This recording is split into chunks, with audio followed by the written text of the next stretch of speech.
राम राम दोस्तों, मैं अरुण कुमार डायरेक्ट वैदिक रेमेडी चैनल में फिर से आपका स्वागत है। दोस्तों, आज अष्टक वर्ग की चर्चा करेंगे कि फलित ज्योतिष में अष्टक वर्ग का कैसे उपयोग किया जाता है। अंडरस्टैंडिंग ऑफ अष्टक वर्गा इन प्रिडिक्टिव एस्ट्रोलॉजी। अष्टक वर्ग को मुख्यतः गोचर के अध्ययन के लिए इस्तेमाल किया जाता है टू अंडरस्टैंड द ट्रांजिट्स। गोचर क्या होता है? गोचर आज की ग्रहों की स्थितियाँ होती है, वो जिन राशियों में भ्रमण कर रहे हैं। ग्रहों की दो स्थितियाँ, एक जन्मकालीन स्थितियाँ जो आपकी लगन कुंडली में होती हैं, वो हमेशा के लिए फिक्स्ड होती हैं, स्थायी होती हैं। और गोचर का मतलब है कि आज ग्रह अगर कहीं पर किसी राशि में गोचर कर रहे हैं, घूम रहे हैं, तो वो आप पर क्या प्रभाव डालेंगे। तो ग्रहों के अलग अलग राशियों में भ्रमण करने पर किसी इंसान पर क्या प्रभाव पड़ता है, उसके अध्ययन को गोचर फल कहते हैं। गोचर के अध्ययन में जन्म के जो ग्रह हैं, मतलब लगन कुंडली या D1 जिसे कहते हैं, उसके अंदर जो स्थिति दिखाई देती है ग्रहों की, वो वहीं पर रहते हैं। जिस समय किसी ग्रह के गोचर फल का देखना होता है, उस समय वो ग्रह जन्मकालीन स्थिति से कहाँ पर है, उसको पंचांग से देख लिया जाता है और फिर उसका अध्ययन किया जाता है। उदाहरण के लिए, यदि जन्मकालीन चंद्रमा से सूर्य को अगर हम समझें, तो जन्मकालीन चंद्रमा से सूर्य तीसरे, छठे, 10वें, 11वें स्थानों पर जब हर वर्ष गोचर करता है तो वो शुभ फल देता है। मान लीजिए कि आपकी मेष राशि है, तो जन्म समय, इसका मतलब कि चंद्रमा आपका मेष राशि में था, तो मेष राशि में जो चंद्रमा है वो तो फिक्स्ड हो गया, स्थायी है। मेष राशि में स्थित चंद्रमा के लिए अगर अब हमें सूर्य का गोचर देखना है, तो जब सूर्य मिथुन, कन्या, मकर और कुंभ राशि में हर वर्ष गोचर करेगा तो वो शुभ फल देगा, बाकी राशियों में अशुभ फल देगा। इसका मतलब ये होगा कि सूर्य जन्मकालीन चंद्रमा से तीसरे, छठे, 10वें, 11वें स्थानों या भावों पर जब गोचर करता है तो शुभ फल देता है। इसी तरह चंद्रमा चाहे वृष राशि में हो या किसी भी राशि में हो, चंद्रमा की स्थिति से जब सूर्य तीसरे, छठे, 10वें, 11वें स्थानों पर गोचर करेगा तो वो शुभ फल देता है। और इसी तरह बाकी ग्रहों के स्थान भी चंद्रमा से फिक्स्ड होते हैं कि वो कहाँ शुभ रहेंगे और कहाँ अशुभ रहेंगे। साधारणतः जो गोचर फल रहता है वो चंद्रमा से ही देखा जाता है, लेकिन गोचर फल को बारीकी से अगर आपको समझना है, सूक्ष्म तरीके से, तो एक ग्रह के गोचर को चंद्रमा के अलावा बाकी ग्रहों से व लगन से भी देखना होगा कि वहाँ से वो कैसा फल देता है। जैसे अभी हमने उदाहरण में समझा कि सूर्य चंद्रमा से तीसरे, छठे, 10वें, 11वें स्थानों पर शुभ फल देगा, तो उसी तरह हमें देखना होगा कि सूर्य चंद्रमा के अलावा बाकी ग्रहों मंगल, बुध, बृहस्पति, शुक्र, शनि व लगन से किन किन स्थानों पर जब गोचर करेगा तो वो शुभ फल देगा और किन किन स्थानों पर गोचर करेगा तो वो अशुभ फल देगा। इसी तरह किसी भी ग्रह का गोचर फल बाकी के 6 ग्रहों से व लगन से तथा ग्रह की अपनी जन्मकालीन स्थिति से जब उसका अध्ययन किया जाता है तो उसे अष्टक वर्ग पद्धति कहते हैं। 8 fold point system in horoscope. अष्टक का मतलब होता है 8, इसमें 7 ग्रह शामिल होते हैं और एक लगन होता है। राहु और केतु को इसमें नहीं लिया जाता है। So study of transit of any planet with respect to its self birth position, with respect to other 6 planets and with respect to ascendant, it is known as अष्टक वर्गा सिस्टम। लगन कुंडली में किसी भी ग्रह का गोचर अध्ययन उसकी अपनी जन्मकालीन स्थिति से, लगन से व बाकी के ग्रहों की स्थिति से जब किया जाता है तो उसे अष्टक वर्ग कहते हैं। जब किसी एक ग्रह के अष्टक वर्ग को अध्ययन करना होता है तो उसे भिन्नाष्टक वर्ग भी कहते हैं। भिन्न का मतलब होता है अकेला। इसे एक उदाहरण से हम समझते हैं। यह एक कर्क लगन की कुंडली है, इसे आप देखिए। इसमें पहले भाव में यानी कि कर्क राशि में ही बुध और शनि है, तीसरे भाव में राहु है, 9वें भाव में केतु है और 10वें भाव में मेष राशि का चंद्रमा है और 11वें भाव में वृष राशि में मंगल, शुक्र और बृहस्पति हैं और 12वें भाव में मिथुन राशि में सूर्य है।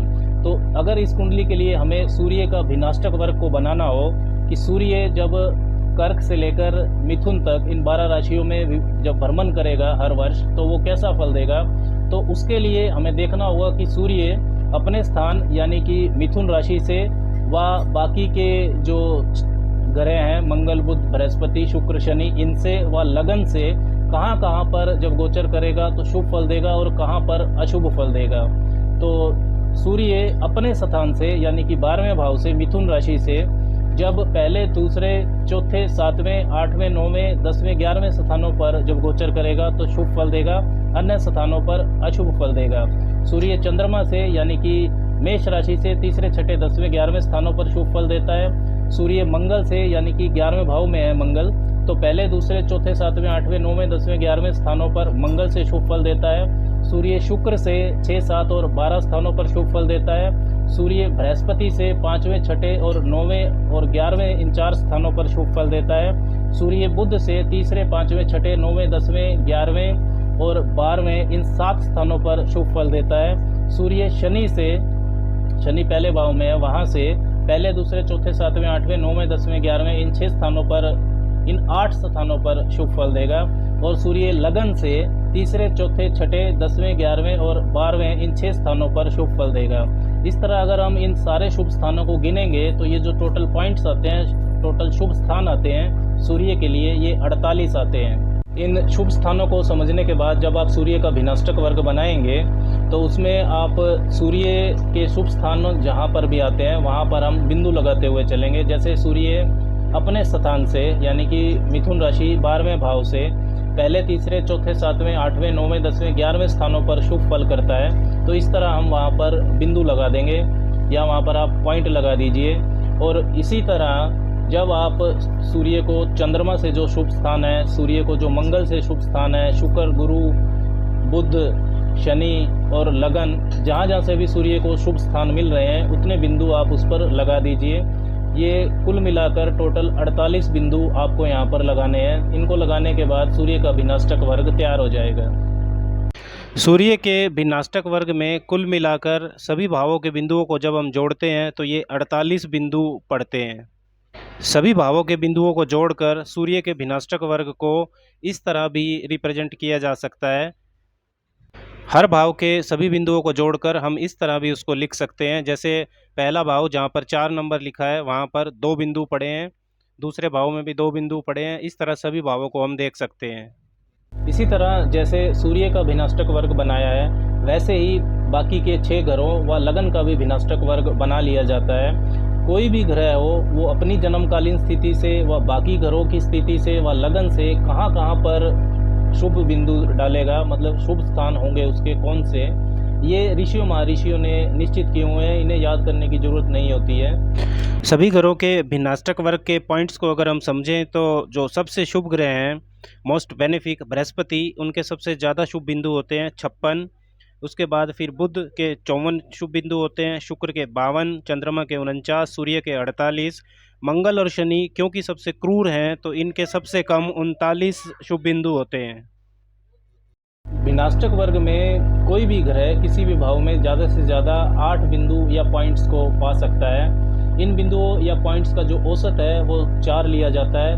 प्रेडिक्शन यानी फलित में इसका महत्व ये है कि अगर किसी ग्रह के भिन्नाष्टक वर्ग में किसी भाव विशेष में अगर उसे 4 बिंदु मिले हैं तो जब वो ग्रह उस भाव में गोचर करेगा तो उसका जो फल रहेगा वो मध्यम शुभ रहेगा, औसत रहेगा, जितनी मेहनत उतना फल। और अगर उस भाव में उसको बिंदु 4 से 8 के बीच में मिलते हैं, जितने ज़्यादा 4 से मिलेंगे उतना ज़्यादा उसकी शुभता बढ़ती जाएगी। अगर 4 से कम मिलेंगे तो अशुभता बढ़ती जाएगी। अगर उस भाव में 0 बिंदु है तो वो गोचर बहुत ही अशुभ होता है।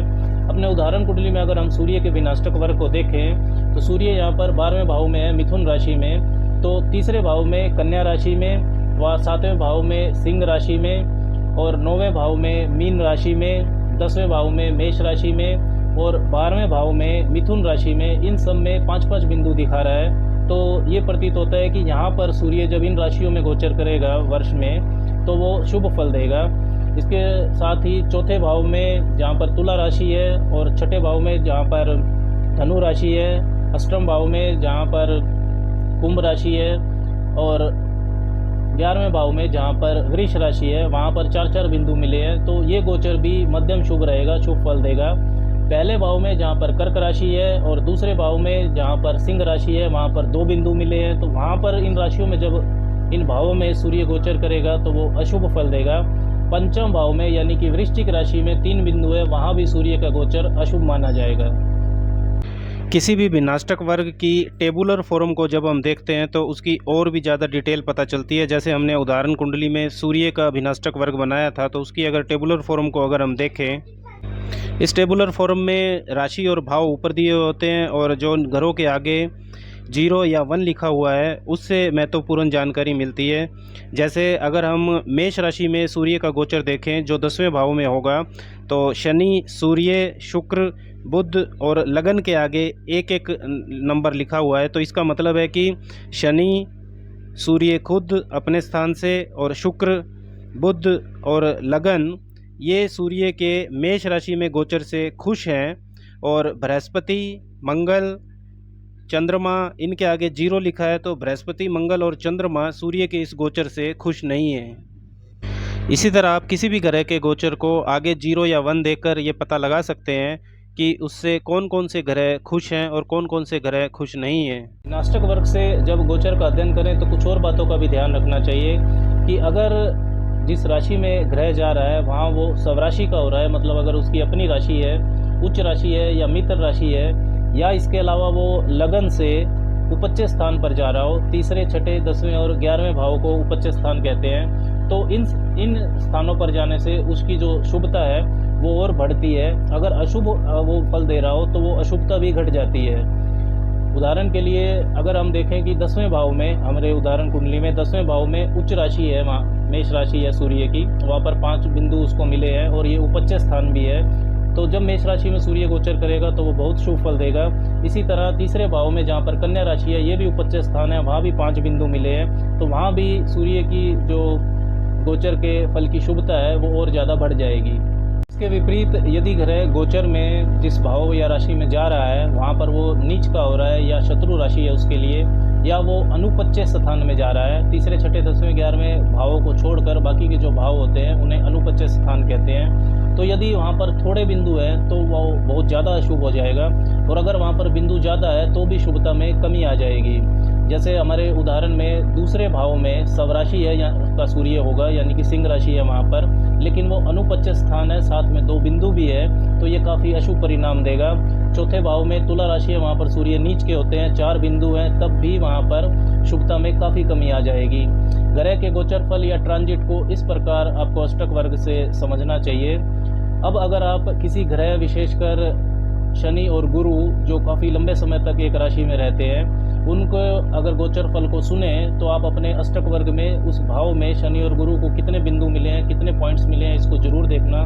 ट्रांजिट्स या गोचर के फल को समझना बिना अष्टक वर्ग के बिल्कुल भी ठीक नहीं होता है। सबसे महत्वपूर्ण ये बात ये भी देखी जाती है कि ग्रह के गोचर का अधिकतम शुभ और अशुभ फल तब देखने में आता है जब वो ग्रह गोचर में उतनी डिग्री पर आ जाता है जितनी डिग्री उसकी लगन कुंडली में होती है। जैसे हमारे उदाहरण में सूर्य 12वें भाव में है, मिथुन राशि के, और वो 15 डिग्री के हैं, तो यदि वो 10वें भाव में गोचर कर रहे हैं मेष राशि में, जहाँ पर उन्हें 5 बिंदु भी मिल रहे हैं, तो यहाँ पर वो अधिकतम शुभ फल अपना तब दिखाएगा जब वो गोचर में भी 15 डिग्री पर ही पहुँचेंगे। गोचर में 15 डिग्री पर आने पर उनका सबसे ज़्यादा शुभ फल मिलेगा, यानी कि कैरियर में लाभ, सरकारी कार्यों से लाभ, इनमें लाभ आपका बढ़ जाएगा इन जनरल भी, क्योंकि सूर्य अपने स्थान 12वें भाव से 11वें भाव में गोचर कर रहे हैं। 10वां भाव 12वें भाव का 11वां भाव होता है। इसी तरह सूर्य जब दूसरे भाव यानी कि सिंह राशि, स्वराशि में गोचर करेंगे तो वहाँ पर वो उनको 2 बिंदु मिल रहे हैं, तो अशुभ परिणाम देंगे, और 15 डिग्री पर जब वो वृष राशि में पहुँचेंगे तब आपको सबसे ज़्यादा परेशानी हो सकती है, धन की समस्या, कुटुंब में तनाव, वाणी से नुकसान, ये सब आपको हो सकता है। इस तरह भिन्नाष्टक वर्ग का उपयोग गोचर को समझने में करना चाहिए। राम राम।